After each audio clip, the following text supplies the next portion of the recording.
René Pommier, bonjour. Merci Bonjour. d'être venu participer aux entretiens du Phénix. Vous êtes responsable d'une association, je crois qu'elle est assez récente. Alors, Vous allez nous en oui. donner l'intitulé. oui, donc je suis le président d'une association qui s'appelle Fruits d'hier, Verger de demain.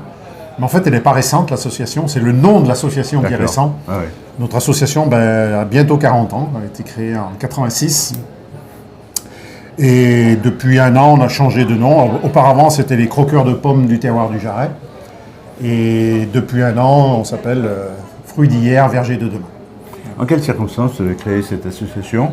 Il y avait des variétés de pommes ou d'autres fruits qui étaient en péril À l'origine, c'était un constat qu'il y a beaucoup de variétés anciennes avec toutes leurs qualités qui étaient en train de disparaître, puisque dans le commerce, on ne retrouvait qu'une dizaine de variétés, alors qu'il existe environ en France 2000 variétés. 2000 variétés. Donc il y a eu une prise de conscience, et dans le monde de l'éducation au départ, et ce sont des enseignants, dans le cadre de projets scolaires, qui ont décidé de créer un premier verger pour sauvegarder ces variétés anciennes.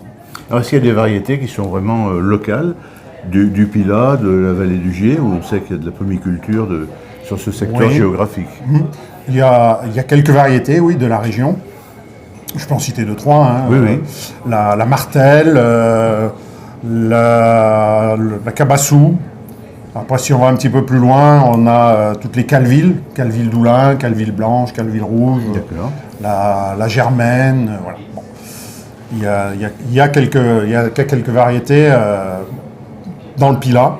Le Pilat est assez connu pour être Oui, une il y a zone d'ailleurs où il y a une des vergers. fête de la pomme à Pélussin qui est quand même Le bien 11 novembre, inscrite il y a une fête de la pomme. dans le Et il y en a une calendrier. deuxième. Ah, Enfin, il y a la fête de tous les producteurs de pommes qui est au mois de novembre. Et puis il y en a une deuxième qui est une foire bio, la foire bio de oui, Pélussin, D'accord. qui a lieu quelques jours avant. Voilà. Alors vous avez parlé d'un verger, un verger conservatoire. Oui. Pouvez-vous nous expliquer en quoi ça consiste? Alors un verger conservatoire, On peut un peu deviner, mais... oui, on part du principe, on repère d'abord, nous, les variétés qui peuvent disparaître, qu'on ne retrouve plus. On les sélectionne. Et dans notre sélection, on fait d'ailleurs, on sélectionne ce qui est plutôt local. Oui. Et ensuite, on recrée un arbre en le greffant. Et puis, on va planter ces arbres dans un verger. Et quand on fait un verger conservatoire, on plante chaque arbre 3 fois. Donc, les pommiers sont à Saint-Paul-en-Jarret. On a un peu plus de 600 arbres. D'accord. Donc, un peu plus de 200 variétés qui sont dans ce verger. Alors est-ce que c'est ouvert à un public, à vos adhérents? Est-ce que ça intéresse aussi... Il y a des professionnels, des pommiculteurs qui vivent de cette économie. Alors, c'est ouvert au plus grand nombre, on va dire. C'est d'abord à nos adhérents, Oui.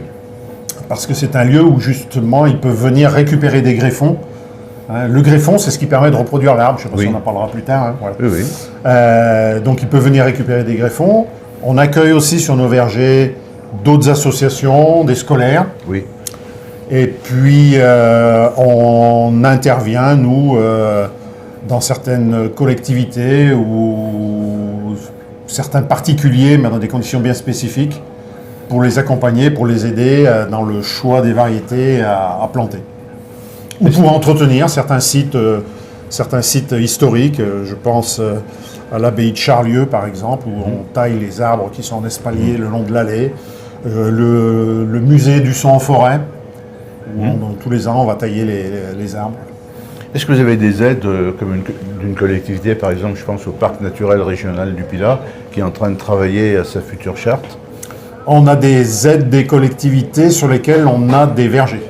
Oui. Donc les 3 communes sur lesquelles on a des vergers nous octroient une petite subvention tous les ans. Voilà.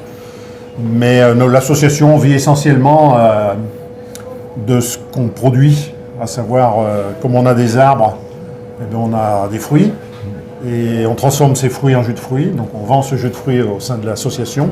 C'est une source de revenus. Après, on a les adhésions, qui est une autre source de revenus. Donc des jus de pommes, surtout. Du jus de pomme, oui. Ouais.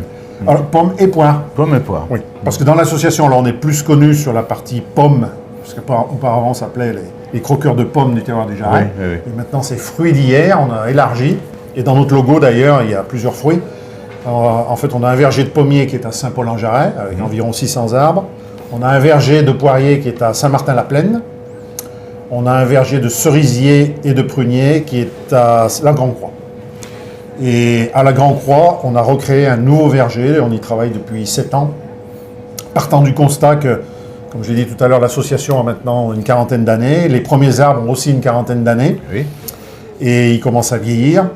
Et donc, on a recréé sur la Grande Croix un nouveau verger de pommiers et de poiriers qui prendra le relais des plus anciens dans une petite dizaine d'années. Alors, où peut-on acheter, par exemple, ces jus de fruits? Est-ce que vous avez un réseau de commerce On vend diffuse tout via nos adhérents. Et D'accord. on n'en a même pas assez pour l'ensemble de nos Lors adhérents. d'événements ou, Oui, ou ah par ben, relation Entre autres, on fait presque la moitié de notre vente pour notre assemblée générale. Ah oui. Au moment de l'assemblée générale, on invite tous nos adhérents. Et là, ils peuvent acquérir du jus de fruits. Et puis après, lors de certains événements où on est invité, on peut amener du jus de fruits. Alors, vous avez vu peut-être dans la presse récemment le lancement de la cidrerie du Pilat avec 3 variétés de cidre et une formation, je crois, pour l'un des 3 organisateurs en Normandie. C'est une bonne nouvelle justement pour faire revivre un petit peu le fruit pomme. Ah, pour moi, tout ce qui tourne autour des fruits, ce sont des bonnes nouvelles. Donc forcément, des gens qui s'intéressent aux fruits, c'est forcément une bonne nouvelle. Ouais. Même si dans notre région, on est plus, enfin pour notre association, on est plus sur le jus de pomme, qui est plus simple. C'est plus simple aussi à faire. On nous sollicite souvent pour avoir des fruits, parce que lorsqu'on intervient sur des foires, des salons, on vient avec une collection de fruits. C'est-à-dire ces variétés anciennes qu'on a récoltées dans nos vergers, on les met dans des petites caissettes et on les montre au public. Et souvent, les visiteurs nous demandent s'ils peuvent acheter ces fruits. Et malheureusement, non, pour différentes raisons. D'abord, on en a peu, puisque j'ai dit qu'on avait 3 arbres par variété. Donc, c'est limité. Deuxièmement, on n'est pas équipé pour conserver des fruits. Un fruit, ça se conserve dans le froid. Il faut une chambre froide. Et c'est 4 degrés pour conserver des pommes. Donc nous, quand on récolte nos pommes, on les transforme tout de suite en jus de fruits. Et après, on peut conserver pendant 3 ans les bouteilles. C'est plus simple pour nous.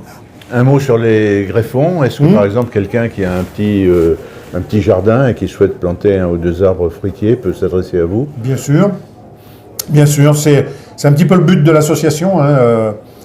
Aider les familles, ceux qui le souhaitent. Alors, certains, c'est pour créer un vrai verger, mais beaucoup, c'est pour planter un arbre, 2 arbres. Pour végétaliser un peu leur proximité. Donc, ils viennent, ils s'initient un petit peu, on leur explique les différentes formes d'arbres.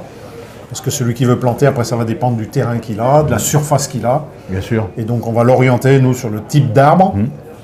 Et puis, sur la variété, en fonction de ce qu'il aime, de ses goûts et de ses attentes. Si c'est des fruits pour faire du jus, si c'est des fruits pour manger. Alors, on est plus, nous, sur des fruits qu'on appelle à couteau, c'est-à-dire des fruits qu'on mange. Oui. Voilà. Alors, je voudrais qu'on parle d'une autre de vos activités qui est importante. Ce sont les ateliers publics. Comment ça fonctionne? À qui s'adressez-vous? Alors, on fait des ateliers, alors beaucoup, là ça va commencer, ça va être la saison. Au mois de mars, on est très sollicité au mois de mars, parce que la nature reprend au mois de mars.